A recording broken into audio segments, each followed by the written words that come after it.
Hello, everyone. Welcome to Lucas Tyndale Live. Excited to have you guys here for another great episode. If you guys are watching this by replay, stay tuned. As always, you're not gonna want to miss what's going on here today. As always, I have an exceptional guest that's going to bring you education, motivation, and liberation. It's about being educated. It's about learning something new today, something that you can apply to your life. I'm a firm believer that education without motivation and without taking action is nothing, right? So people who learn something new and don't do anything with it, they really don't get anywhere in life. So what you guys learned today, I hope you guys take it and apply it to your lives. Again, our guest today, he speaks for a living, so he's going to take this thing and he's going to run with it. We're going to listen to the things that he has to say. I'm going to ask a few questions because that's my job, right? So I'm going to ask him a couple of questions to get things rolling. But I want you guys to ask questions too. So make sure you're typing your questions into the comments. Feel free to ask questions at any time. Now, we may not get to your question right away, but we will see you and we'll get back to you. So, and if we can't answer your question live during the broadcast, I know our guest is willing to go back and reach out and answer those questions for you. So, we want you guys to participate. Unlike any other show that you watch, you get to participate in this show. When you watch your favorite show on Netflix, you can't participate. I mean, you may try, but they don't hear you.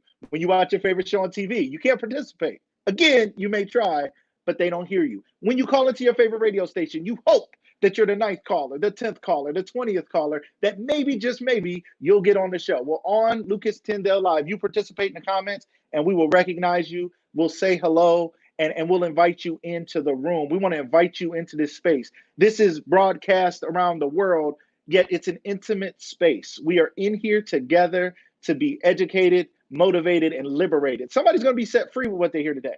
Somebody's literally going to be set free. Their mind is going to be set free. The way they interact is going to be set free. And today we're talking about mental health in youth. You know how important? Yesterday we had an amazing conversation with Corey Minor Smith about mental health and mental health awareness. Amazing conversation. Go back and watch that video. It is on YouTube at Lucas Tyndale. It's still, just go check it out. Okay, go watch that video. But today we're going to talk about mental health in youth, in our young people, in our children, to all the parents out there, to all the aunties, to all the uncles, to all the grandparents who are out there right now. We got to have this conversation. To the young people who may be watching, you may be one of those young people.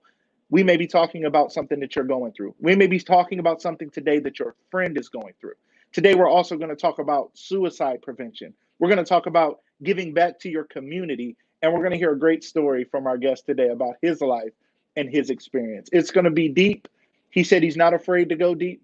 Actually, he likes to go deep. He likes to get into the deep waters and really say some things that make an impact on people's lives. So that's what we're going to invite him to do today on Lucas Tyndale Live. It's about going in and having the conversations that need to be had, talking about the things that need to be talked about. There may be some sensitive subjects today. Let me warn you. We could hit on something that hits so close to home to you that it may be hard for you to take in. But please don't turn away. Please come in. Please lean in a little closer with us in those moments. Know that we're here to support you. Know that we will continue to be here to support you as we get into this show. So I'm going to get on. Let me check out my audience here on LinkedIn. You know, I have to go check them out. We have some people who join on LinkedIn. I got to check them out. I got to pull them up here on another device. So I want to make sure they know that I see them. There are some people in the room there. We want to say hello to everybody on LinkedIn, Facebook, YouTube, and Periscope. Welcome to the show. We are so glad to have you here today. So you guys are really in for a treat.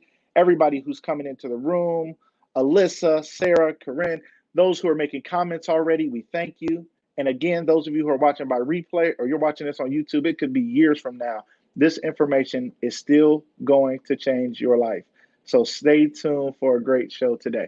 Now, I have to tell you, our guest today on the show, we're both from Ohio. We just happen to be from cities that are rivals. I'm from Canton. He's from Massillon. That is our rival school. But he's my brother. He's somebody who cares about the community. He's made a tremendous impact. He's raised millions of dollars for charity. Okay. This is a young man he's not 40, and he's raised millions of dollars for charity. I can't tell you how much that means to me. I've told you guys as my audience, my goal is to be a philanthropist. I want to give back. That's my whole goal in life. I believe it's my calling, and he's already doing it. That's one thing I love about him. And I'm so excited to introduce to you my good friend, Mr. Cyrus Ausar. Cyrus, welcome to the show, my friend. Yo, How I are you can't today? I can't hear nothing, man. Okay, well, we're having some audio issues, so we'll have him go out and come back in. I will let him know what to do. We keep jumping in and breaking the internet. I guess us and Teddy Riley, right? It keeps happening. Um, we'll have him do that. I'll text him now. Those of you who are still with us, stay with us. Hello, hello, hello. Let me say hello to more of our audience members. Lester Sanders, welcome to the show. Look, we got a new graphic. Look at that, Lester. Look at you. Looking all young and smooth on that picture there, Lester. I like that there. The truth will set people free. That's right. Welcome to the show. We got the new big graphic. You see that, Ebony Akron? Welcome to the show. Glad to have you here today. My lovely wife, Miss Corinne Marie Tyndale. See, people gonna start changing their profile pictures because they didn't know they were gonna be shown all on the screen, all huge for all times. Because this will be back on and people will be watching these replays. So you guys will know. Sarah Ray, welcome to the show. These are such important topics that need to be discussed. Absolutely, you have to know that he is going to really get into it. I'm gonna make sure he's good. Um, if he has any trouble, I'm gonna have him try it from his phone. I'm gonna have him try it from his phone if he's having some more trouble. Well, of course, we tested this out, and this is just how things go. Andrea, welcome to the show. Thank you for being here. So glad to have you. Everybody who's in this for the first time, this is Lucas Tyndale Live. We're gonna have a special guest on today. We're excited about it. We're excited to have him, and he's gonna go deep, and we're gonna talk about some real stuff. So get ready, buckle up. Brad Mason, thank you for being here. Welcome to the show. This may be your first time on here. So glad to have you. Thank you for being here. Donnell Hampton, what's up, my man? Bulldogs for life, right? We Bulldogs for life. It's okay. It's okay that he's from Massillon. We're going to show him some love today. So let me welcome to the show once again, Mr. Cyrus Ausar. How you doing, my man? What's going on, brother? What's going on? Nothing. So glad to have I you can here I can today. hear you Sorry, we're now. having some. Okay, good, good, good. Audience, you guys let us know if you guys can hear us, how things are looking on your end. We are excited to get started today. I can't thank you enough for being on the show. You, like so many others who I've talked to about coming on the show, I mean, you didn't think twice. And when we talked about it, you said so often uh, you offer to help people. You say, my door is open. I'm willing to help. And people don't reach out. So I'm so glad that I did. And I'm so glad that you're here today. Cyrus, can you just tell our audience a little bit about what you do in general? Just let them know a high level overview of who is Cyrus Well, Ausar and what in is a your in a mission? in a nutshell, I travel the nation helping people deal with depression and suicide. My mission, I don't know if we have enough time for that, but I want to Okay, we unify got my time. family. That mean honestly, even though I received a lot of awards and everything else from the mayor to having my own day, what means the most to me is unifying my family. But I just think I have a gift to help people deal with the internal suffering that they got. So that's the reason why I'm just gonna keep carrying it out till I die. I love it. I love it. Internal suffering. You guys, ladies and gentlemen, on this show, those of you who have watched this show, we talk about family, we talk about faith, we talk about ups, we talk about downs. You guys, yesterday we talked about mental health. Today we're going to talk about mental health again. And I know sometimes you watch something and you're like, man, this is heavy. Well, we're gonna talk about the truth because the truth is heavy. It is what it is. We don't say it to be heavy. We say it just to enlighten people. And actually, hopefully today, you'll feel like the load is lifted a little bit because you have more information about it. So, uh, Sai, one of the things that you focus on is mental health in youth. Why did you decide to focus on mental health and especially helping youth and high schoolers? Why did that become such a big focus for you? Well, because it started so early for me. Like when I was 13, Okay. like everybody, well, the people that don't know my story, I come up, family member was on drugs, my mother was on drugs, my dad was selling dope, brothers, everybody. It was drugs, it was violence. Actually, I got a trauma transparency course that you can go through, but it was everything. So really, when I was 13 is when I started going back to the community. but it was really just to help my younger brother. And then when that happened, I was helping my younger brother. I was able to get my friends to read to third graders. And I didn't know that was a program, but it was a real program. And from there, I started already hearing about molestation to child abuse to abandonment to, and I'm 13 fielding all that information. So I had to process it at that young age and start giving them advice, or if I had to report it. But even when you report it, it's only so much that can be done. So that's where it really started. And I just stuck with the youth because I understand what the young mind is like. I understand what I was going through when I was hearing about my brother on the run and my mom being on drugs. And I remember what it felt like. And oftentimes it gets skipped or swept under the carpet. So I'm like, let me address it head on. And too many times people act like kids are stupid. So they try and talk down. I don't do none of that. I talk to them as straight up as I would like somebody to talk to me when I was young. So that approach is why I keep doing it. But, that's it in a nutshell, trying to keep it as raw as possible. That's big. That's big. The fact that you started your journey helping youth as a youth, you were 13 years old, and you're saying that young people were coming to you talking about molestation, abuse. Tell us a little bit about that. How does a 13-year-old even process that coming from somebody younger than them? Well, the first when I processed it, I was just like, oh, you too. Oh, you Mm, too. Oh, wow. I thought I was in this by myself. No, you're not. Then not only that, I continued doing it. So I was doing it from 13 all the way up, all the way up. So I was hearing this 13, 14, 15, 16. And then I started seeing how the situations was getting addressed by administration. And some people don't know how to really help. They don't know how to step in. They may get the police involved. They may get the kids separated from their parents, but that brings a different form of trauma. So it's just all these different things I started noticing at that young age. I just remained consistent with it. so young people coming to you, you're a young 13-year-old again, and now at 13, you start getting your friends to read to children. Explain how that works because most people can't get adults to mentor, and somehow at 13 you had the foresight to do it, and then somehow you had the influence to get your young friends to do it. What was that like? Well, it's actually was really simple. My group of friends, we were all cool, but I would just be like, let's read to some kids. It wasn't hard. It's just a Let's just read. mentality of Let's do it. yeah, but it's just a mentality of trying to help people. And when they see the sincerity within you, they go along with it. Because there's always influence. There's influence on everything behind words. And you can push it in a positive way, you can push it in a negative way. I just happened to push it in a positive way because I thought this was a way to help my younger brother. I didn't know all these kids was going through it. I wish I can sit on here and say, you know what? I was just really trying to save the world. I was not. I was trying to look out for my younger brother. And then I just started understanding, wait a minute, y'all going through it too. Wait a minute, this kid going through it. Wait a minute, this kid is being abused. Wait a minute, this kid trying to cover up a black eye or something like. I'm like, whoa, this is something serious, and I just stuck with it. But it wasn't hard to influence my friends to do it. It's never hard to influence friends to do anything.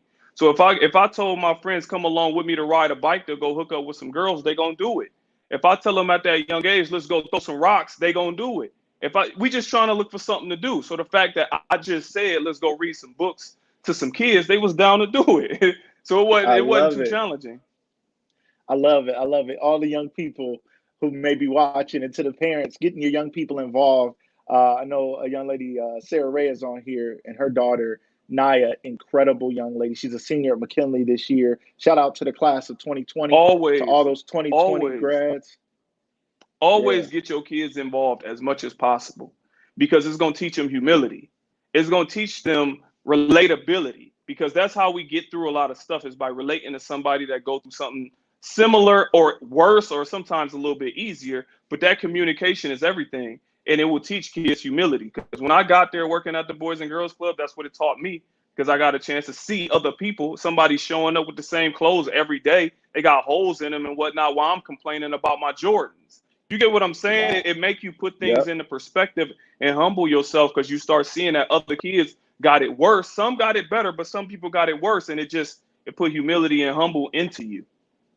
I love that. I think too often we allow our children to stare at the TV and YouTube. Kids think they all think they're going to be YouTube famous, TikTok famous, esports famous, and because they're watching so many kids attain a level of wealth or whose parents have a level of wealth, and so that's what they want to be. They see success as material instead of seeing the reality is most of the world does not have what so many Americans do have. We have a cultural thing going on in our country where most people have more than other people, and people in other countries, and they're not seeing it. So you're saying get your kids involved in volunteering, get your kids to give back, because that's going to change their perspective. Is that right? Well, take out time with your kids. Let's not act like this is not a real thing. You got some fathers that only take time out with their kids during football season. We know that. Wow. We know some, so that's a real thing. And I think we should start holding our friends accountable. Like I was talking to one of my friends and I told him flat out, I'm like, bro, you don't take care of your kids. So that means me and you really can't be that tight. If you look at your offspring and you're not willing to take care of that, like you're not willing to take care of the something you created, that means me and you can never be close. That means we always in a friendship based upon what I can do for you. So if you betray you, far as the little you, I know you'll betray me. I just got to give you the opportunity to do so. So I told him that. I'm like, wow. I got to give you the opportunity to betray me. If I give you the opportunity to betray me, you're going to take it because I seen you take it with your son. So ain't no doubt about it, bro. So, but I do think we need to hold friends accountable to those type of things. But as parents, we should take time out with our kids beyond sending them to the Boys and Girls Club or something. Take some time out. They're little yous. So the same way you would have liked being talked to, same way you can talk to them. I love it. I think it's so important because we live in a day and age where everybody has a device. And I always say as a parent, I was guilty and still am at times, to be honest. I remember the day all my kids had their own device and everybody was sitting quietly in the room and nobody was asking me to control the remote or control the TV. Because when I grew up, it was all about who could control the TV. So now all of a sudden my whole house is quiet and everybody gets to look at what they want to look at. That was a peaceful day. I thought that was like amazing. But then I realized, wait a minute, I can't let that raise my child. Talk to us a little bit about people allowing social media and devices to be the thing that holds their child's attention. I'd say this. Nothing stands firm on unsafe ground or fake ground. Social media is a facade. It's not a real thing. I know personally social media stars out here that got 1 million followers that's living on air mattresses in a studio apartment, 8 deep. So but the perception that they show, and let me tell you something. Like it's rappers, right? And this is a fact. Like y'all can have it's rappers. Sorry, I want you to clarify.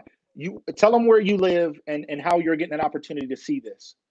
I stay in Los Angeles, and I've been out here for about 6 years, and I've been working with all these celebrities, etc. But it's rappers. I'm gonna pull it all full circle. It's rappers out here that you can go get your jewelry made. Like right now, I got some gold chains on, right? But you can get copper made, right? So when you get copper, it's so much cheaper. It's unbelievable. Like I can get this copper chain. It might cost me about $80, but then I can get it dipped in gold twice. I can get it double dipped. So anytime that it wear off, I can go get it dipped again. Now you ain't gonna know. And then the average people don't understand that diamonds is cheap. They use the mine in the ground. So you can take a mining diamond and put it on a bronze chain that's double dipped. Now I look like I'm just icy for about $200, and that's what they selling you. So the second thing, like you got the models. For example, you got models, and they get a check for let's just say income tax, right? So they'll take their $10,000 or $12,000, whatever they got from their kids, and they go to Louis Vuitton, buy a bunch of stuff. Put it on, picture. Another person, picture. Take it all back, get their money. Go to Gucci, do the same thing. Picture, take it back. And now they got enough content for the next 6 to 8 months, right? Then on top of that, you got people that are posed next to somebody's car that ain't theirs. So you got a whole bunch of faking. So to pull it full circle to talk about how the social media can influence our kids is following something that is not real, but believing it to be real. Then they're comparing their real life to a falsified life. What would happen when you compare yourself to something that's unobtainable, but you don't know it's unobtainable? You start thinking that you're a failure, and that's what be happening. They start thinking, well, I want to have this career, but they don't know that this is falsified. This rapper is broke. They on a 360 deal. They don't have nothing but what you see that the label provided to them for marketing purposes. But they don't know that. Same thing with this model. They don't know that they're getting flew to Dubai and all that by some old men that's really having sex with them. I'm keeping it all the way 100. Go That's ahead. just the reality. They don't know that. Yeah.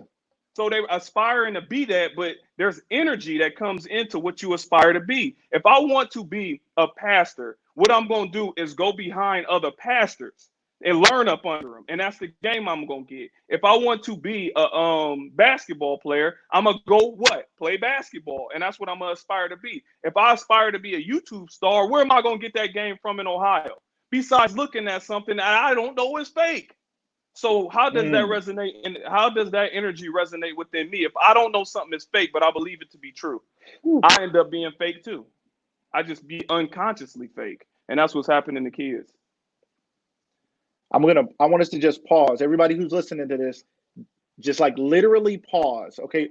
On shows and on radio, they don't ever want to have radio silence. I think we need to have a moment to think about what he just said.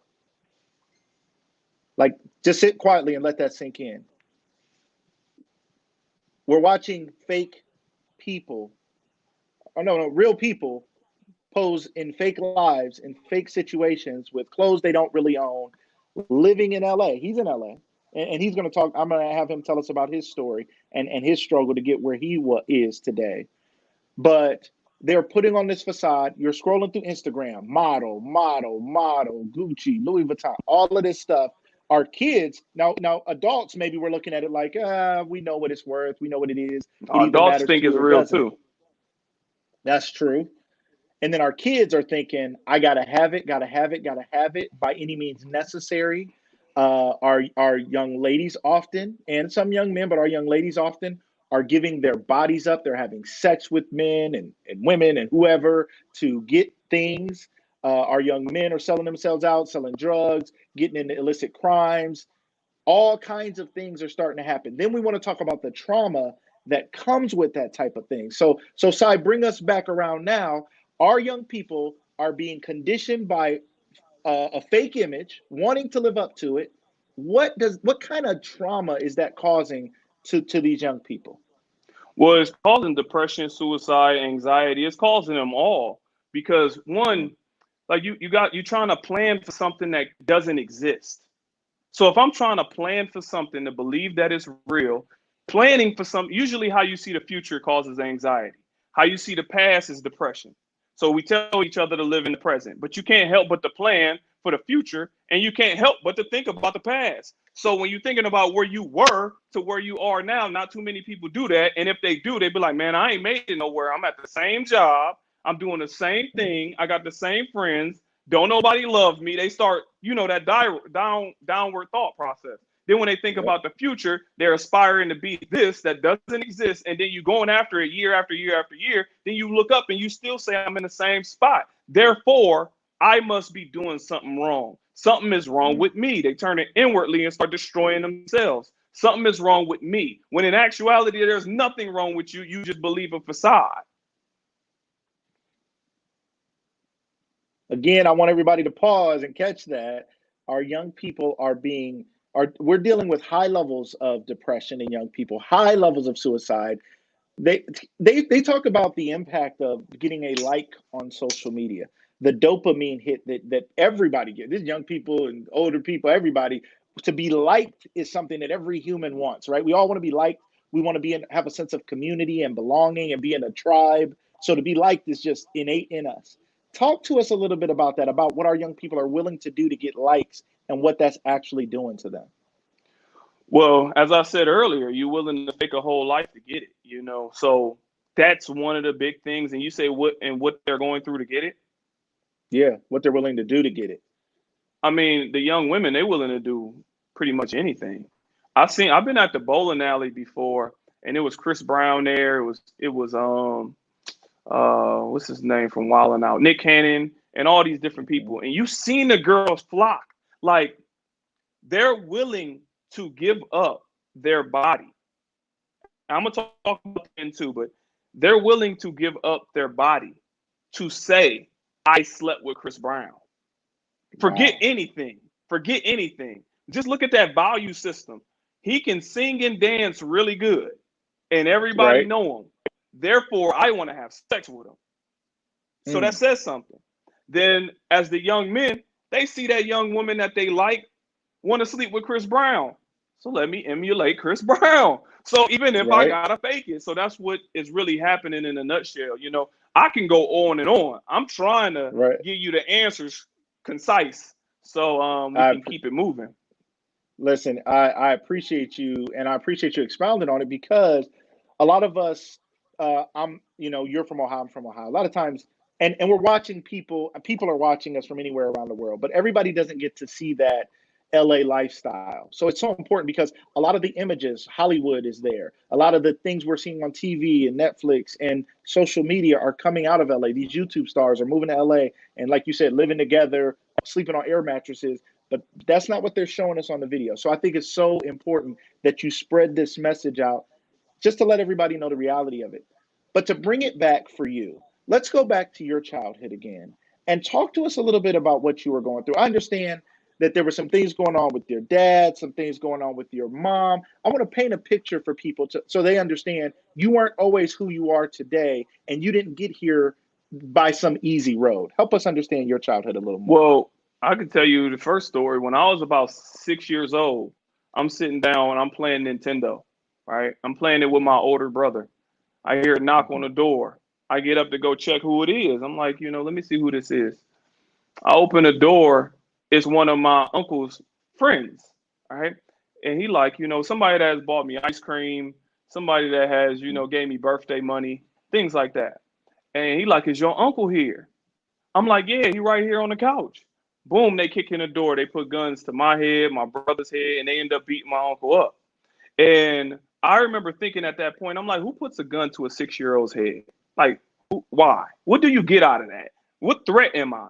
And that let me know, even at that young age, that what you do can affect others right there. And then there's that myth of, in the streets, don't touch women and children. That's a lie. If somebody want to do something to you and they can't find the person that they want to do something to, they're going to catch the first person in the family. Flat out. That's Right. reality. So I started Mm. understanding then. So that was one of the things that I dealt with. Then going from there, then mother on drugs and father selling. Like I said, that brother did time. Just another brother went to the military. It's just that that story. I can tell it, but it's a long one. So I'm trying to give cliff notes to who I am. Hey, we're here for it. We're here for it. I want the people to know who you are because you have attained a level of success. But one thing I want people to be motivated by is the struggle. Uh, Okay. like I want people to know because again, because we're so busy looking at perfection and success or fake perfection and fake success, people don't know that everybody's struggling, which is causing more depression. So I want to bring people on the show that may have attained a level of success, but I want people to understand number one, your life's not perfect today, I'm going to assume, and it wasn't an easy road to where you are. So please feel free to tell us Okay. a little bit more about your father and your mother and what was going on with them when you were young. Well, let me start with. I'm gonna start with my brother. My oldest brother is one of my biggest influences in my life, and Mm, when he was on the run, I remember the newspaper posting like, on the run, kill on sight, those type of things. People was talking about it. So when you mhm, 13 and you got another kid coming up to you like, yeah, they might kill your brother. The police might kill your mm, brother. You know what I mean? They saying stuff like that. And I used to be like, mm. this is crazy. And then I started understanding that outlets don't care about nobody but the story. So they could actually be bullying people. Like it was another, I'm gonna get to my point. I just, it was another Go kid for I it. remember going to school with, right? And his house got condemned. His house got Mm, condemned because his house was so nasty. And they put that on the mm. front page of the paper, like we not gonna see that in school. He was getting Wow. roasted. Like he was getting Mm, roasted, right? So my brother, my mother was on drugs. So I've told that story a lot. I don't like telling it too much anymore, but I will for the sake of this. My mother was on drugs, and that was extremely difficult for me because obviously this she meant everything to me. So you always seeking that motherly affection, and you can mm, never get it from the source because you're not with her. So that left a void, and that left me with a horrible attitude. I mean, to a point that I was willing to process death behind the smallest things. You get smart with me, we can have a real problem. And that's teachers, police officers, student, everybody. To a point that you start becoming a bully. Mother's Day come, this person can make the card for their mom. I gotta make mine out to my aunt or something. So now I feel some type of way about you having fun with your mom. That's messed up, Mm. bro. That's not the right thought process to have, but that's what I was having because that void.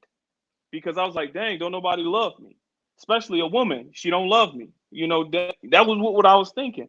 And then with my father was selling drugs, but at the same time, the fact that he was selling drugs, he was actually there for me through everything. Mm. He wasn't just that father there for basketball season. He actually took care of us.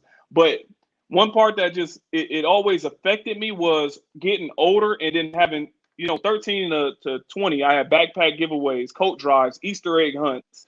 I think I said turkey giveaways. I had all these things. So somebody would show up to get a turkey up off of us, and then I may see that person the same person getting dope off my dad. So I'm like, yo, this Mm. is crazy. So I'm helping this person eat, like literally eat with their family. And then the money that I'm giving them a free turkey, right? I'm giving them a free meal. So Mm. now they don't have to spend money on Thanksgiving. With the Right. money that they would have spent, now that turns into dope money, right? Mm. So this is eating at me. So that's the story, but it was always about how do I become better than I was yesterday, and how do I apply that every day? Then I started thinking about stuff like the attitude. I'm like, yo, the attitude, bad attitude, it doesn't make sense. So I'm like, yo, you mean to tell me you can say something smart to me, and I'm gonna walk around with my day messed up while you can be Right. okay? You know what? I'm not cool with this, and I had to get rid of my attitude. And then it happened when I went to a parent teacher conference. So I was 14 and I left high school. I was in the ninth grade and I went to a parent teacher conference for my little brother. So I left the last mod to hurry up and get to Franklin. So I'm at the Washington High School to get to Franklin. For those that know in Massillon.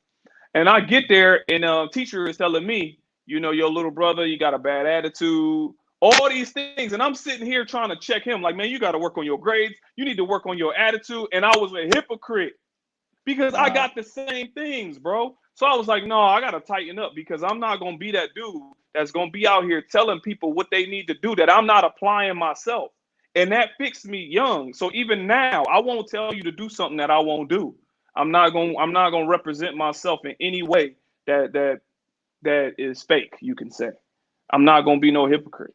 So that's That's the childhood story that I tried to, you know, try to that's shorten. that's that's powerful, man. That's powerful too. I mean, that's one. And some people have said, um, we have Jacqueline Scott here. Welcome to the show. She said, "Thank you for sharing this heartfelt look into your life." And I know others are sharing the sentiment here. They're excited to hear this story. It matters for people to hear this and for people to realize, like, you came from that. The statistics aren't all bad. We always hear about the young people who grew up. My father was in prison when I was young. My mom was a single mom. Grew up in the projects. Life was rough, but you wouldn't know it. Most people would never know that. People I do business with, people I interact with, they wouldn't know I grew up in the hood. They wouldn't know the stuff I went through. They'd have no idea because, like you, I made a choice. I think it's so important that we tell everybody watching, if you got your kids, your teens watching, or you have them watch this replay, let them know they can change, but they have to have what they need is higher levels of emotional intelligence. And that's what I'm hearing from you, Sai, is that you had the self-awareness to realize there's something going on with me, that I can blame the world or I can change me, and I have to take responsibility for that. Let us know again, for the young people, for everybody watching, what would you advise somebody to do who's struggling right now? There's an adult watching right now who's still struggling with a bad attitude, still sees themselves as a victim, and still can't have the success they want because they can't get out of their own way. Can you give them some advice? I always tell people to start with the most basic things like a journal and really writing out all the issues they really believe they have, the attitude, I mean, absolutely everything. And then understanding that Mhm. this journey is not going to be easy. It is not going to be easy. So let's just talk because you said attitude. I'll take something like an Mhm. attitude and then tell them to reflect on situations where they were out of pocket. What Mhm. happened to make you get mad? Then tell people to have a conscious way of protecting themselves from their unconscious or subconscious. What I mean by that is when you got mad and you got upset and you went off the handle, what provoked it? Did somebody say something to you? Did somebody do something to you? What happened to make you what provoked you to go off, right? And what can Mm-hmm. you put in place to remind yourself not to go off like last time? You have to consciously train your subconscious. So it's the same thing Yes. when you go to school. You know what they do. You know when we go to school, they teach you about a tornado drill. They teach you about a fire drill, right? Mm-hmm. They do that because in the event of a fire, when everybody panic, they know what to do. That's the Yep. same thing I'm telling you to do mentally. So when something you're preparing, in the event that you panic, you know what to do. So you have to consciously train. So when we did fire drills, we consciously trained in order to, if something comes, we know what to do. So Mm-hmm. you consciously train your attitude in the event something comes, you know what to do. So that's the way I tell people to break things down. Powerful. Ladies and gentlemen, let that sink in. We got to take a moment again. Let that sink in. Now, listen, ladies and gentlemen, everybody who's watching here today, thank you again. Lucas Tyndale live audience on Periscope, YouTube, Facebook, LinkedIn. Thank you for being here. We value your attendance. We value your comments. We value watching this by replay. We value you sharing this broadcast because we're trying to bring something. You're not the only one who needs to hear this message. So please hit that share, hit those likes. If you're on Periscope, hit those hearts because that tells Periscope and the people at Twitter that this is something that's important and needs to be shared with more people. And we're going to go a little bit deeper, ladies and gentlemen. So buckle up because there's some more things we're going to talk about here. But I want to take a moment to thank our sponsor today. This has been sponsored by HMA. I've been sharing you all about this health matching account. You guys can learn more information at HMA Enroll to Save for everybody looking to double their health savings. You put money in and it's being saved for you. So your money's not going anywhere, it's being saved. It'll be accessible to you on a Visa card, just like a health savings account, except unlike a regular health savings account, the money you're putting in is being doubled over time. So over the first several months, you'll already start to see more money in the account than you put in. Over more months, you're going to see the money you saved doubled. You put in 5,000, you're going to see 10,000. You put in 10,000, you're going to see 20,000. And that money can be used for any procedure. Maybe your children need braces. Maybe there's a medical procedure. Maybe your loved one is going to be going into a nursing home or need in-home care, whatever it may be, elective or needed procedures or prescriptions or things you need. Those things will be covered. So check out HMA Enroll to Save. Check that out today. Go to that link, write that down right now, go back and check it, and make sure you sign up and start your savings today. So I want to take a minute to do that. And now I want to thank again our audience here today. Steve Beatty was on the show. Thank you for being here, Steve. Thank you. Not just Steve did not just come on to be a guest on the show. He's continued to come back and watch the show with us live. A chef who's been seen on the Food Network. He's going to be coming back to do another live cooking demonstration with us. And during that live cooking demonstration, you guys are going to get to cook along at home. And I'm going to be here cooking along too. So I'm going to have to get up in the kitchen. I think my wife's going to get with me. We're going to work it out together. And we're going to cook along, cooking live with Steve. So we'll be doing that. Lester Sanders, another person who was a guest on the show. He said, real world talk going on here. Great job, fellas. Sai, you are bringing real world talk and people are being impacted by it. Also, my man Tyler Thatcher, thank you. He said we have to know our self-worth. So true, Tyler. So true. We have to know our self-worth. And one more shout out to Jaylene Roberts. Thank you for being here. We've shared on the show, and I know she doesn't mind. I've known Jaylene half my life, and I've known her children since they were young. One of her sons was killed due to senseless violence in Canton some years ago. Heartbreaking situation. And Sai, if you could talk to us a little bit about the impacts of violence that are going on in our communities. What is the impact of a young person being killed? What happens to their friends, to their siblings? What are some of the impacts of that?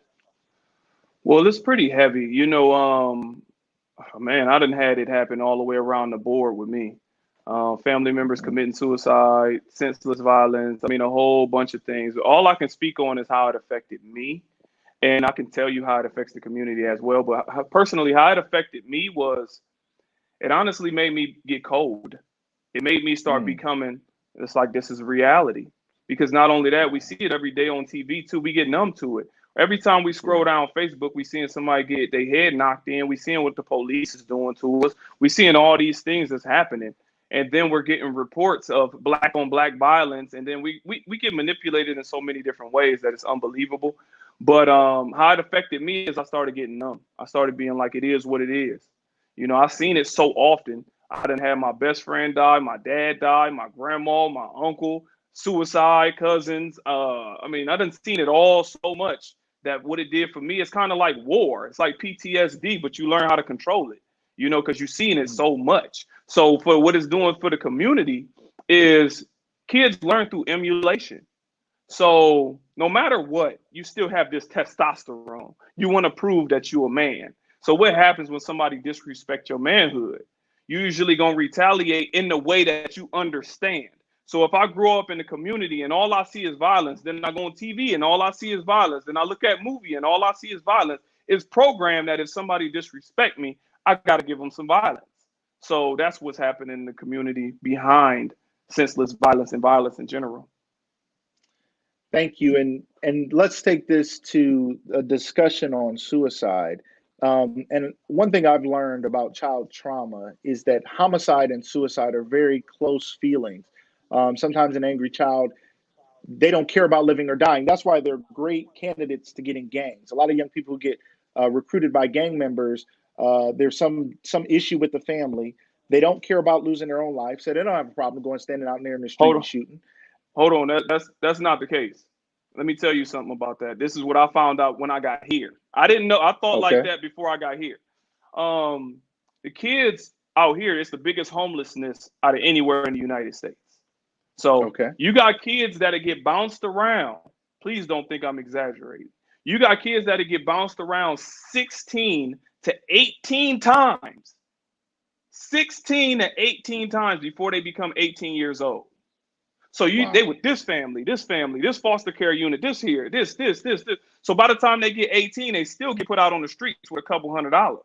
Now you don't have no Mm. education, you don't have no family, you don't have no self-worth, no understanding of self. You never got taught anything. A lot of those kids is molested while they're getting bounced around, and then you're supposed to get out on the streets and become something. So what Mm. happens is they get embraced by people that went through what they went through. So that's how a lot of gangs start building a membership, is because these kids really be looking for somewhere to go and they don't have nowhere. I got Mm. bounced around. I don't have no family. I don't have no self-understanding. I had to steal to eat. I had to, you Wow.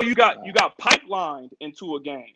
So what Yep. else were you going to do? I'm not saying that you could not do anything else. I'm saying you got pipelined into it. The same Yep. way you see a lot of our black kids getting pipelined into athletics. How come we all know somebody that wanted to go to the NBA or NFL? Talk to us about how many of us wanted to be doctors or astronauts. We getting Mm. pipeline, so it's beyond the conscious mind. It's already set into the unconscious. So it's not Yeah. necessarily the gangs, it's the acceptance of who I am. Nobody is embracing me, so who's going to embrace me? People that relate to me. So it's still that Right. same thing. So, but yeah, I just wanted to clear that up. It's not always the Hey. case. Sometimes it's that. Okay. Thank you. Thank you for bringing that insight. Really, we value that. And I do want you to talk to us a little bit about what is going on with this homicide suicide thing, especially suicide. Why are so many young people suicidal? What are the pressures they're facing? Help us. You've talked to them, you've worked with them, you've been there. Enlighten us. What What's going on? the number one email that I get from kids is, I don't want to commit suicide, but I don't want to wake up tomorrow. It's the number one Mm. email. The number one. I think in a nutshell, kids just don't feel completed. They don't feel loved. They don't feel like anybody care about them. They don't have any outlets that they feel like I can get involved in. On top of that, they malnourished, they dehydrated, they sleep deprived, they not getting no vitamin D, no sunlight. And it's already been proven that food can affect your brain waves and your brain patterns. So if you're not eating right, on top of not eating right, your parents is not taking out the time. Now this is not always the case for everybody, but you're not Hmm. eating right, which affects your brain. You're not sleeping right, which affects your brain severely. That changes your blood levels, and you dehydrated. what affects your organs, and you dealing with all that while you're in an environment that's telling us, oh, okay, let me just say Wow. this.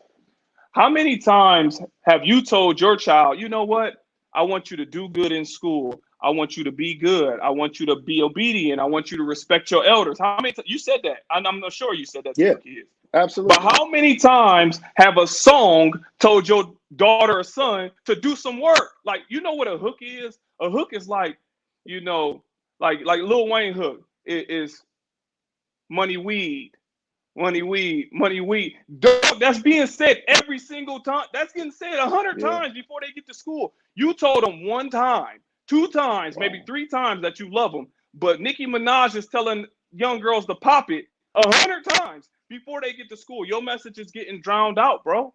So, Mm. that plays a Yeah, factor. That plays a huge that's for factor real. because we understand that how affirmations is a real thing. You wake up and you say, Hmm. I am great. I am great. I am great. You say it enough, your subconscious pick it up. That's the point of it. So when you Right. got music that's saying shoot 'em up, just shoot 'em up. What? Kill, kill, kill. Murder, murder, murder. Shoot 'em up, just shoot 'em up. What? Kill, kill. Right. That's a chant, bro. That's spiritual. That's spiritual. Whew. So now you got this getting into the spirit beyond the Wow. conscious, bro. So that's what our kids is going through. That's what they getting hit with. We're just gonna pause again, ladies and gentlemen. It's so important because one, so this is crazy. I think about this a lot. We and adults, you do what you choose to do, but we put our kids. Think about this: how many parents are putting their kids in cars filled with smoke because they choose to smoke, but the kid gets the smoke, whatever they're smoking, listening to music that they want to listen to, but their kid is listening to it. So your 3-year-old is hearing these chants, as you're saying. It's spiritual. They can say the words to songs that they don't know anything about before they know their ABCs. And then we wonder Period. why they go to school and can't function in school because it's a whole different ball. Bopping around and being entertaining isn't what the game is at school. It's not what the game is in the workplace. Talk to us a little bit It, about that, about adults having to grow up in order to raise great children. if a lot more adults, I think us all, if we become conscientious of our actions and we try to be better than we were yesterday, and then we apply it Mm. every day, because we don't understand how powerful the subconscious is. It's running, it's on autopilot. So think about it like this: how many times do a kid got to reach over your beer to grab his drink before he grab your beer? Hmm. Just like Yeah. that. How many times do we got to sit in a car and then I'm getting the smoke in the back seat? 3 years old, 4 years old, 5 years old, 6 years Hmm. old, and then I'm looking at movies before I pick up a cigarette or some weed or whatever. And those is gateway. Next thing you know, it's crack or whatever it may be. So Hmm. how often do you? I mean, let me say, rephrase it. How much are we conscious to how our actions are affecting our kids? Mm. Because they're going to watch what we do and they're going to hear what we say. But more so, they're going to watch what you do. If they see you get off work, you kick your shoes off and you sit down and you watch TV, that's what they're going to do. You feeding them. Hmm. So they're going to eat the diet that you lay out. Are you trying to improve that? Like, what are you doing consciously to try and make yourself better? And then that would let you know what you're doing for your children. Are you trying to Mm. make steps to improve yourself? If you say no, then you ain't making no steps to Whew. try and improve your parenting neither. It's just what it is. Mm. So I'm not going, I don't like sugarcoating or being beating around the bush about stuff. But you're gonna improve yourself first. So if you ain't working on yourself, you can kill anything else. You can say what you're trying to do, but the reality is you just lying to yourself. That's so powerful. And to all the parents who are watching this, myself included, because I'm not a perfect parent either. I don't have perfect kids. Let me be very clear. My kids have gone through trauma. My kids have made mistakes, and they will continue to. But I have to Yeah. start thinking about my choices, the things that I'm doing. What am I exposing them to? My kids seeing me get on the internet every day and do a show is crazy. To know that I'm committed to something, to know that I'm willing to put myself out there is teaching them something. We have to choose who we're going to be. And I think it's also important that we realize we have generational curses, what we call generational curses, and I understand that, but a lot of it is just learned behavior that we continue to do, that we continue to do. It's like everybody in my family is heavy, right? Some of that is genetics. A lot of that is fried chicken, right? It's cultural. It's what we continue to do that we saw. So again, speaking to the parents and everybody out there, help us with a little bit more. How do we I, change what we're doing to impact our children's lives? I say small steps, baby steps. So if we're trying to be better than we were yesterday, and we gonna fail, I fail too. But if I'm trying to be better than I was yesterday and I apply that mentality every day, we gonna make baby steps to get better. Like about 5 years ago, I decided that I was gonna change my diet because I didn't understand the ramifications of diet. I didn't know. Hmm. Then once I started looking, Right, I'm like, wait a minute, this is actually a real thing. So I wasn't just cold turkey. I'm like, I'm no more chicken, no more turkey. No, I didn't do that. I started thinking, right, yo, what can I replace what I normally eat with something else? I started changing my ration sizes. I started doing it. Now I don't eat it, but it took 5 years to get to that point. Same thing I did with my attitude. It took a long time to get over that. It took like 2 years. So if we understand that it's a slow process, but as we keep moving forward, it start changing. And it's an old story. The tortoise and the hare. It tells you you yeah, remain consistent. You can move slow. I'm not saying nobody is perfect. I'm not perfect. So, but what I can tell you is that I try to improve myself. So if we have the attitude of trying to improve ourselves, our kids will see that. Our kids will see, like I see my dad trying. I can speak on that. hmm, I see my mom trying. I can speak on that. So you seen your parents trying. So your kids is yeah, gonna do the same thing. They're gonna look and be like, you know what? You hear speeches. You know what? My mom was working 2 jobs, and I just love her so much. She did everything she could. They know when you're engaged as a parent and you trying your best. And if you continue to do that, then I mean, I think you're gonna be straight as long as you look inwardly and try and improve yourself day in, day out. But let me say this. hmm, I think people should accept what comes with the decisions that they make. I give you a story. I went in, my grandma had throat cancer. And I went in hmm. there and I was like, dang, grandma, I'm giving her a hug. I'm trying to, dang, you got throat cancer. She was like, don't dang grandma me. I knew them cigarettes was going to cause me throat cancer. My grandma said Ooh, that. She was like, wow, I accepted it.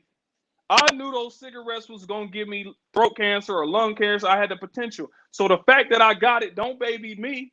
I knew what I was doing and it got me into it. So I say the same thing. If you want to pick up a pork chop or something like that, I'm not going to knock you. Just don't complain to me about high blood pressure. My dad did right, the same thing. My dad passed away from a bad heart, high blood pressure, and sugar and things like that, right? So we went to. hmm, He ended up having a heart attack, and I took him to the hospital. And they told you, and then he was in there for a couple days, and then they told him what he must stay away from.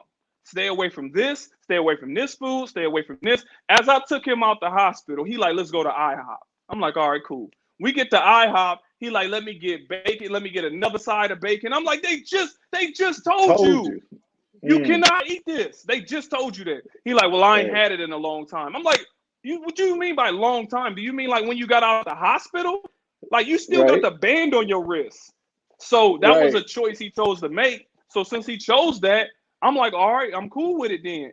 As long as you take everything that comes with the decisions you make, don't get mad at what come with it. I love that. I love that. Live and die with the decisions you make. I literally think that all the time. Live with the decisions you make that lead toward life. Positive affirmations, eating healthy, exercise, loving yourself, loving your family, loving your children, being faithful to those around you. That's life, right? So Yeah, live that's with like that and die with the things that you're doing, being down on yourself, putting drugs and things into your body that are causing harm, eating poorly, not exercise.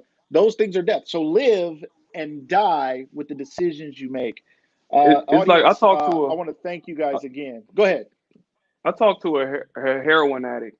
I don't know. Have you? So a lot of people haven't talked to people that use heroin, or I mean, I talk to everybody. Let me say that I talk to heroin addicts. I talk to teachers. I talk to the mayor. I talk to cops. I talk to murderers. I talk to everybody Right. to get perspective. Right? You never know what makes Hmm. somebody do something. So I talked to somebody on heroin, and they was explaining what it's like to be high, and I'm like, I wouldn't know. I've actually never touched a drug in my life. No cigarette, no alcohol, no nothing. Right? But he was like, if I was to die, I'd rather die over an overdose. He said that. I'd rather die over an overdose because when I get so high, it's just nothing. So think about that Mm, mentality. And you know how many heroin addicts that may have died feeling like that? They would mm. want to go out. I want to go out on the heroin if I do go out because I can get high and it feels so good. He said it's like an orgasm times a million. I'm like, I don't want to feel that. Right. I can see how you could get addicted to some mess like that. That's a problem. Period. So Period.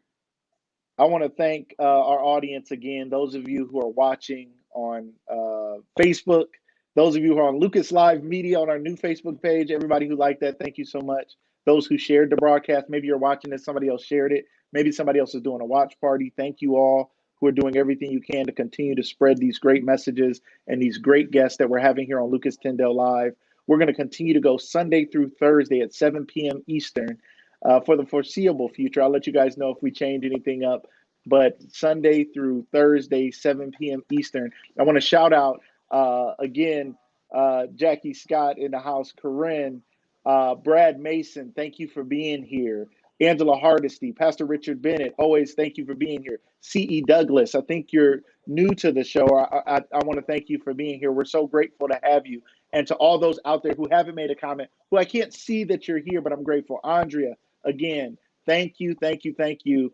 And Hagen, thank you for being here. Corey Minor Smith, thank you. Our guest from yesterday is here watching. Thank you so much for joining. Thank you for tuning in. These are important discussions that we had yesterday that we're having today. And shout out to our guest, which will be here tomorrow. Make sure you guys tune in tomorrow at 7 p.m. Eastern for Mr. Alex Simon. He's going to bring us some great motivation, some information about his life, about some of the things he's been able to accomplish, some of the things he's been able to do. But he's going to keep it real and tell us about life and that everything's not easy. I've brought on some great people onto the show who speak to communities, who speak to youth, and that's so important. We have an opportunity right now to hear from these great people, and we don't want to take it for granted. To give you a couple thoughts on some people coming up next week as well, on Sunday, we'll be live Sunday at 7 p.m. We're going to have Garrett Bush, who's a sports broadcaster in Cleveland, a great friend of mine. He's going to get us ready for the second part of the Michael Jordan, the Last Dance. It's not the Michael Jordan story, but it's the Last Dance about the Bulls, and he'll be on getting us ready for that. And then we're going to have former college football champion and NFL player Kenny Peterson, also now owner of Nothing Bundt Cake here in Canton, Ohio. We're going to talk about college football championship, NFL, and we're going to talk about entrepreneurship and owning a franchise. And we're going to talk about how you can position yourself to be a franchise owner. He said you don't need a stack of cash. You just need to know how to make some moves. So he's going to help us with that. So thank you guys so much. Also, everybody shouting out. Lanice, thank you for being here. She said, great job, Cyrus. She's Maslin strong, Maslin all day. She's excited to see you. I saw the Maslin people who were liking the post, and they were really excited about it. JJ Lilly, thank you for being here. Now, Cyrus, there's somebody on here I believe you know, and I want you to speak to this. Alyssa, I hope I'm saying her name right. She said, make sure you speak on the trauma transparency course. So let us know about that. Yeah. Are we wrapping up? We're going to go a little bit longer, if that's okay with Okay, you, cool. Cyrus. To Then I our can tell them audience, okay, if it's we're going to okay go a with little them. longer. Yep, we normally Yeah. stop in about an hour. Everybody's sending all their love. Ladies and gentlemen, if you want to stay with us, please do. There are many people who just joined. Our numbers are actually going up right now. So there's some people who haven't even heard any of this. We're not going to start over. But if you'll give us another 15, 20 minutes, if you have to cook dinner, if you have to do something, you can't stare at us, listen to us. If you got to drive, turn it on in the car, listen to it like a podcast. If you're watching this replay, do the same thing if you have to. But if you can, give us hearts, give us likes, give us a share. We're going to give you guys some more information because I want to talk a little bit about philanthropy and I want to talk a little bit about homelessness, if you don't mind, Cyrus. But please go ahead. Yeah, Tell us yeah. about this project. Well, the trauma transparency course is what I released. You can get it on my website at cyrusausar.com and you can click through. But trauma transparency was really me breaking down everything that I've been through and how I got through it. Child Mm, abuse, child abandonment, suicide from family members. I mean, the list goes on and on, but I get really deep, deeper than our discussion currently. And okay. my objective is to help people understand the struggle, how I got through it, and how I got to where I am now by telling these stories. So if you've been through any of that, then they can go to my website and not only get that, yes, cyrusausar.com. On top of that, I got books. I got a workbook. The workbook is to help kids understand themselves and connect themselves to a career choice. I mean, it's just all like I'm not just out here just talking. I'm actually living it. I'm doing it. I'm at schools. I'm doing mentor sessions and one-on-one sessions, and I mean, I'm doing it for real, releasing videos every Sunday. I talk to people. If you inbox me, I reply. I do it all. I really try and help people to the best of my ability. That's awesome. I think that one thing that you talked about one of your books, and I know that you've had some work. I saw you going live in Kevin Hart Studios, and you said, "I don't know what I'm allowed to do, but I want to bring it to the people. Y'all are my people, so I want to show you around. You may never get here." What were you doing at Kevin Hart Studios? Tell us about that. Well, Kevin Hart Studios actually picked up this workbook. This workbook is Life and Career Choices. They used it for their curriculum. And it was funny because, I created the workbook because I realized when I was going to schools, kids were saying, what do I do if my father is beating my mother and I can't, I can't go to police. They're going to put them in jail. I can't do this. So it was this big misunderstanding of self. But as motivational speakers, we go there and then we rile them up, rah, but they got to go back to the same house with no plan. Yeah. So I got that. I'm like, yo, I'm not about to be that speaker that's just about to get them high and almighty and then send them back to the same house that caused it. So I was like, I have to implement something. So that's why I created this workbook. So now they can go through it and understand self through my speaking, etc., and then learn ways that can bring them to what they want to do and provide direction. So it break down how to talk, questions to ask a counselor. It break down how to get a mentor. It break down how to research on YouTube and things like that. How to find the people that is in line with what you want to do, because you don't know. So that's the reason why I created this workbook, and Kevin Hart Studio picked it up because they said one thing that stuck out to me. They say they was teaching a bunch of kids, and they was like, kids, you don't always got to be in front of the camera. When you see those credits at the end, those are all jobs. And I was like, dang, that's crazy. I never thought about that. So they used my book to help guide those kids in that direction, to say, if you want to be a sound producer, if you want to be this, if you want to be this, use this book as an outline, not only to understand yourself, but how to do a layout and finding out about sound producers or, visual effects artists or something like that. So that's how me and Kevin Hart Studio came about. That's excellent. Excellent. I have a question here that I would like for you to answer. I had this question. I was thinking about it, and we had a question from our audience. It says, where were you in your journey when you decided to use the slogan, grow into greatness? So where were you at in the journey? And then tell us a little bit more about the slogan, grow into greatness. Well, growing to greatness, actually, I just got a trademark too. I'm happy that went through. Awesome. But congratulations. Growing to greatness, really what it was a slick way of saying I'm trying to be better than I was yesterday. I was like, and that's always been my mentality. I really self-reflect every night and be like, what could I have done better? What, while we sitting there going to sleep, they say you go to sleep when it's quiet. They say you go to sleep in like 7 minutes. That's like the theory. But I just sit there and I'll be like, what could I have done different? What could I have done? How could I have affected somebody's life in a better way? And that's what growing into greatness meant to me, because I know it's a never-ending journey. I'm not going to be perfect. I don't even act like I will be, but I know I can be better than I was yesterday. And when you look up, you be like, oh man, I done made it far. You build a wall one brick at a time. If you lay this brick and you lay this brick, you don't realize how many bricks you lay until you take steps back and you be like, wait a minute, I got a wall.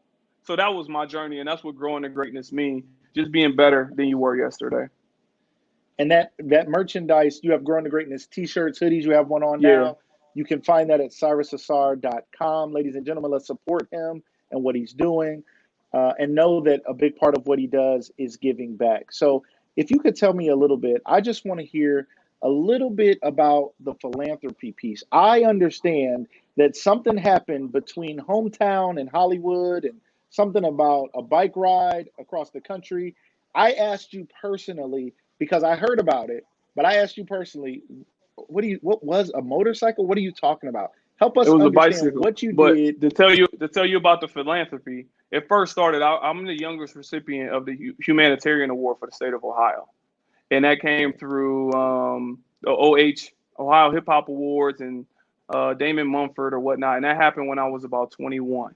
And that was, by that time, I think it was about 3 million that I raised, about 3 million. And I was like, it's a lot of stuff that's in Massillon that's still running that was implemented by young Cyrus. they won't even know it, but it's still implemented by young Cyrus. Right. From there it was the philanthropy, emerging philanthropy award from United Way, and that was based Midway. on all the community work.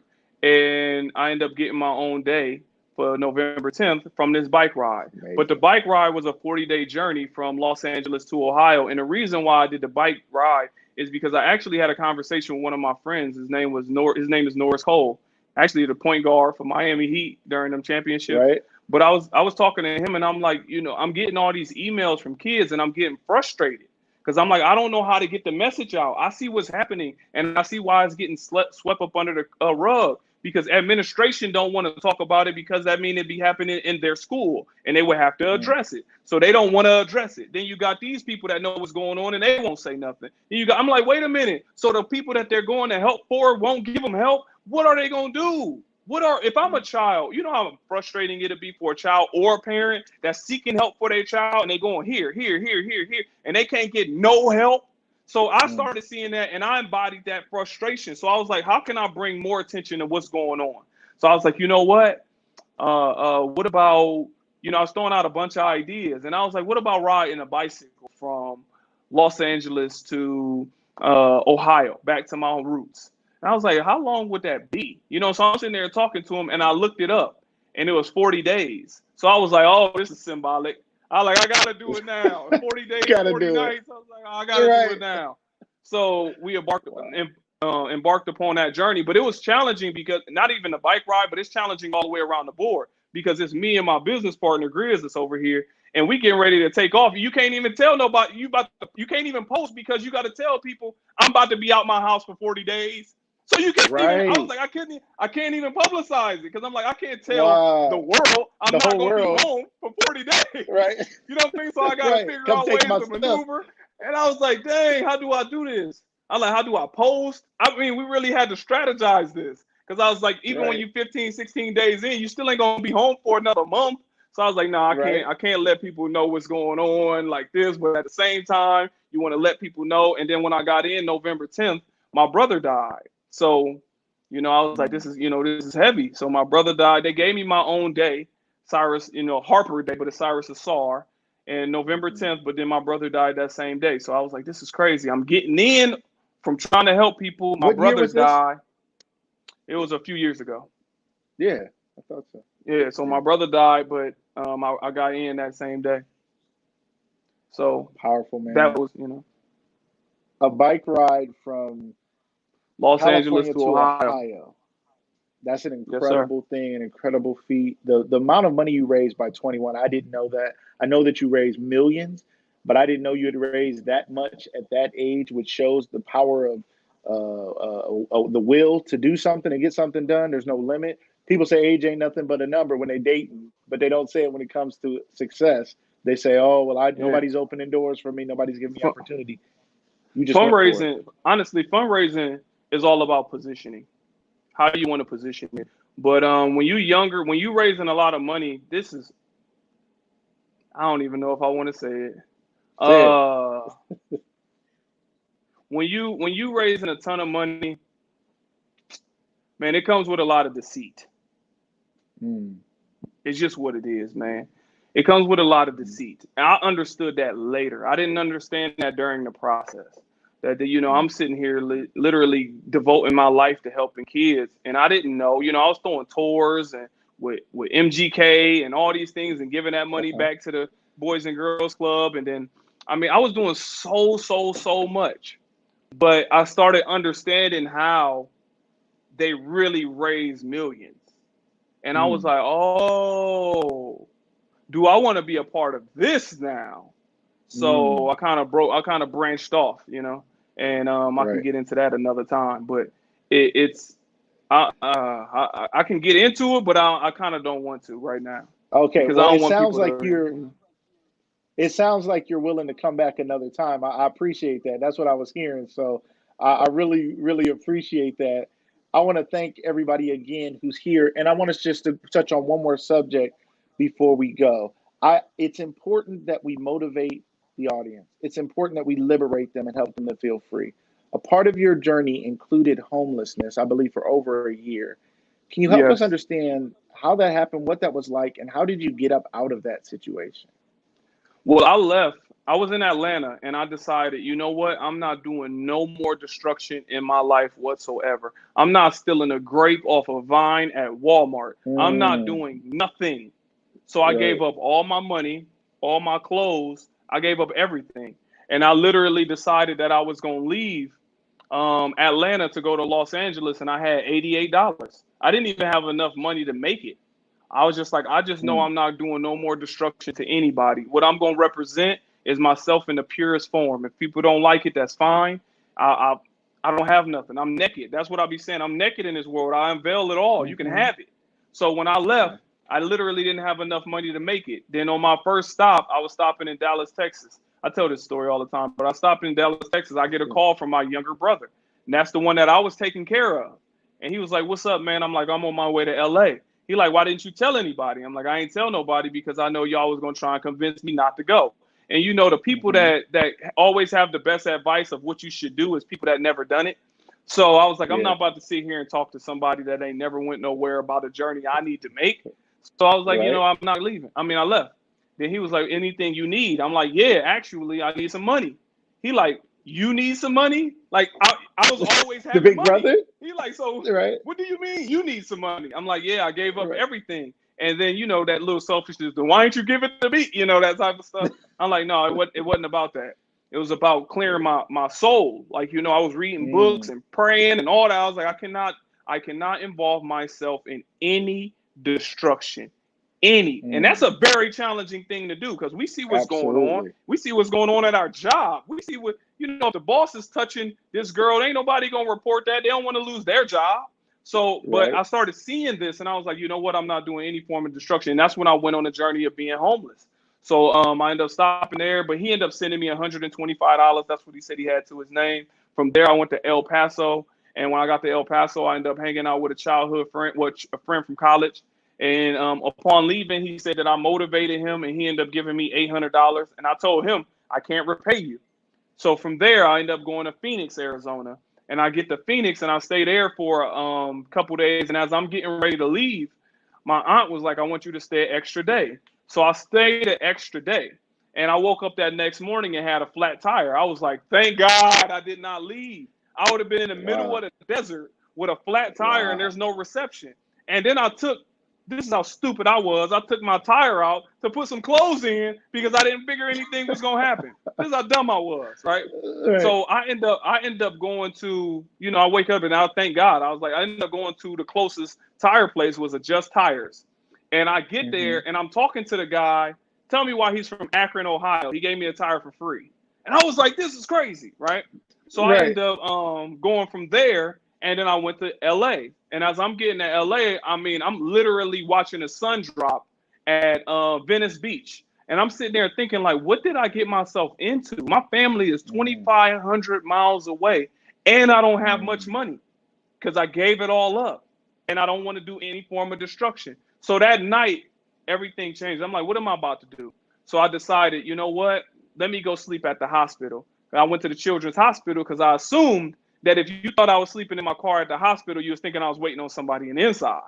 So right. I was cool. I was sleeping there, then going back to the beach, sleeping there, going back to the beach, sleeping there, going back to the beach.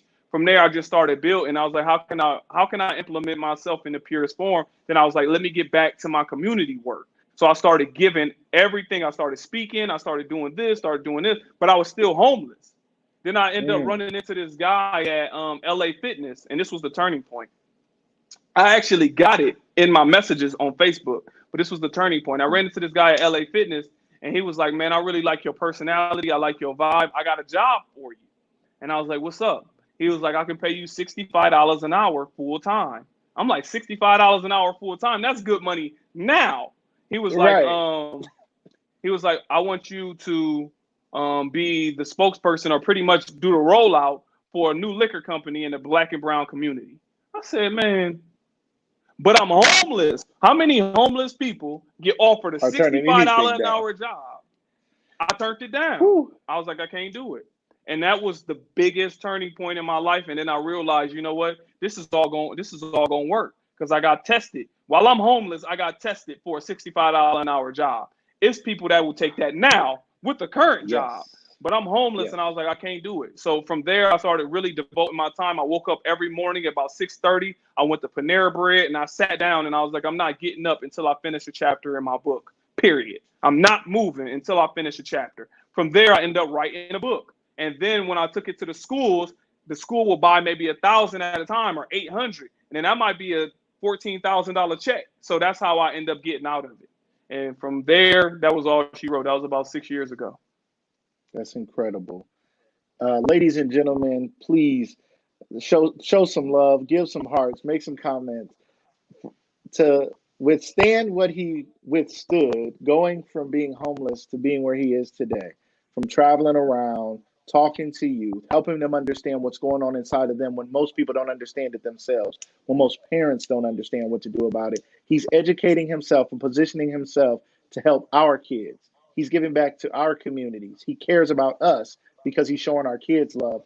That makes a huge impact. Raising money to give back to the Boys and Girls Club, to give back to organizations that are working with youth. That's powerful. To turn down something when he knew this opportunity was going to be harmful, it was going to do more harm than good. And he said, I'm not on that path anymore. He was tested, he was tempted. Ladies and gentlemen, that is not something that only happens in the Bible. That is not something that only happens in the books you read, that we get tested and we get tempted. We have to pass the test. Somebody right now is Period. being tested with something. Something's going on in your life. Something's going on with your job right now. Something's going on, and you have opportunities to make some quick money or do something you wouldn't be proud of, or whatever may be going on. Don't fall for it. Trust right now. Trust God. Period. Know that you can get through this You moment, and it could be the thing that changes your life forever. It's like faith. Faith is a real thing. You have to understand that it's gonna work out even if you don't understand how it's gonna work out. Yeah, it's huge. Let me share a few more comments before we go. Cyrus, please, please, please tell me you'll come back on the show. We have so much, we have more to talk about that you and I talked about that we didn't even touch on yet. But I want to have you back when everybody's fresh and they're perked up and they're listening and they've told all their friends, don't miss this episode. So, will you come back to the show? Yeah, I'll come back. If they want me back, All I'll right. be back. They want you back. All right, let me share some comments. Pastor Richard Bennett said, "Wow, his principles carried him." You don't see that every day. Now, this is a pastor who knows you don't see this every day. People are not carried by their principles. That's powerful. Angelina Renee, thank you for being here and thank you for all your support always. Absolutely amazing, she said. Monique Lane, our great friend, she said, "Wow, that's a story. It's powerful." Janeri Johnson encouraging Janeri. Oh, that's my girl, Janeri. She has an amazing story, some things she's come through. So it's what you said really encouraged her. True testimony. Ann Hagan said, thank you for sharing. So many people are shouting out. So many people are grateful. Alyssa said, much respect for both of you using your platforms to build the community. Thank you so much. And Brad Mason said, come back. So Okay, please, I have please, to come please, back. we've got to have you back. What you said was powerful. People, please, ladies and gentlemen, followers of Lucas Tyndale Live, I'm so grateful for you following me. I'm so grateful for you tuning in. But my goal is to connect you to other great people. I'm just building a platform to bring other great people into your life. So thank you for trusting in me. Thank you for knowing I'm going to bring you great guests. We're going to do a lot of different things. We've already done a concert on this show. We're going to do some comedy. I got a comedian coming on. We're going to talk to sports figures.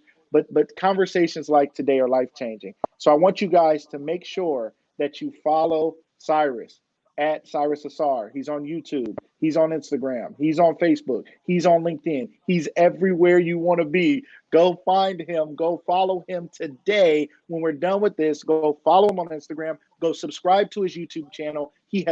Go to his website. He has so much great information, so much great content, and you can get your hands on that book and help your young people. He has multiple books. Go Yeah, buy some I have. today. Yeah, and I release a new video every Sunday. Also, I answer questions. Like if you really have something that you don't want to obviously write on the wall here, you can write me something, and I will try my best to answer it or connect you to somebody that can answer it. Because I do still work with a ton of nonprofits. That's the reason why I never started a nonprofit, because I figured there's a lot already. So let me connect people with pre-existing ones. But if they reach out to me, Cyrus Ausar, like I say on Instagram, the same name you see up here right now. If they reach out to me and follow me or whatnot, I'm an open book, as I tell people all the time. You can reach out, you can ask me questions, and the kids reach out. I mean, like I get tons and tons and tons of inboxes, and when it gets so deep, sometimes, and it's great. What's interesting is some of the inboxes that I'm getting, like I grew up with their dad. You know, I'll be like, Wow. whoa. So let me figure out how I got to address this. You know, so it's a lot All of right. things. So yeah, you can reach out and I'm accessible. I reply. If I don't get back to it immediately, then I will at least let you know I seen it and I'm gonna get back to you. If you got anything you want me to answer, I will answer. I mean, like I said, I'm naked out here. I'm naked. Anything you want, you can have. Thank you so much. Cyrus, you're 3 hours behind those of us in Ohio. Thank you for jumping on almost toward the end of the afternoon. We really appreciate it. We thank you for your energy. We thank you for your education, motivation, and liberation. People learned something today. I believe people were motivated to act and do something different. And I believe people were liberated and set free. That's the goal of this show. You did it for us. We thank you for it. And I look forward to having you back again, my friend. Have a Yes, wonderful sir. evening. And thank you so much for your time. All right. Take care.